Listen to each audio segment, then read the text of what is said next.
এখানে যে অসংসদীয় ভাষা ব্যবহার করা হয়েছে এটা এক্সপান্ড করা হোক।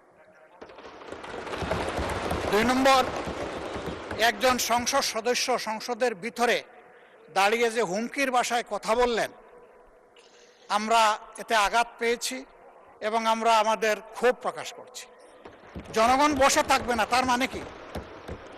তিনি কি উস্কাইয়ে দিচ্ছেন জনগণকে? মাননীয় সদস্যবৃন্দ, রাজনৈতিক দলের বিভিন্ন মতাদর্শ থাকতে পারে, তাদের কথাবার্তাতে সবটাই পছন্দ হবে এমন কোনো ব্যক্তি নয়, কিন্তু অনুগ্রহ করে শুনুন, আমার কথাটি শুনুন। এখন আপনাদের একজন বক্তাকে আমি দিচ্ছি, উনি যা যা বলেছে প্রয়োজন হলে তারা আপনারা জবাব দিতে পারবেন। বক্তব্যের মাধ্যমে জবাব দেন, একজন বক্তাকে বক্তব্যের সময় অনুগ্রহ করে ডিস্টার্ব করবেন না।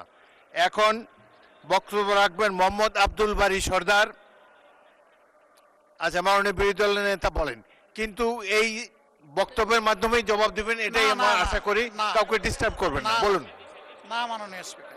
জি, ধন্যবাদ মাননীয় স্পিকার। প্রথমে আমি তীব্র প্রতিবাদ জানাই, এখানে যে অসংসদীয় ভাষা ব্যবহার করা হয়েছে এটা এক্সপান্ড করা হোক। 2 নম্বর, একজন সংসদ সদস্য সংসদের ভিতরে দাঁড়িয়ে যে হুমকির ভাষায় কথা বললেন, আমরা এতে আঘাত পেয়েছি এবং আমরা আমাদের ক্ষোভ প্রকাশ করছি। জনগণ বসে থাকবে না তার মানে কি? তিনি কি উস্কাইয়ে দিচ্ছেন জনগণকে বিশৃঙ্খলার দিকে? এগুলা সংসদীয় আচরণ না মাননীয় স্পিকার।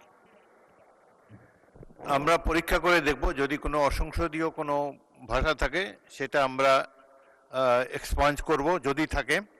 আর দ্বিতীয়ত, যেসব বক্তব্য, এটা তো বাংলাদেশের রাজনীতির ভাষা, আমরা চুপ করে থাকবো না, এইগুলো তো শত বছর ধরে বাঙালিরা বলে এসেছে। এগুলা আপনারা বক্তৃতা যখন দেবেন আপনারা এর জবাব দেবেন, কিন্তু বক্তব্য রাখার সময় অনুগ্রহ করে ডিস্টার্ব করবেন না। পরবর্তী বক্তা মোহাম্মদ আব্দুল বারী সর্দার, রাজশাহী 4।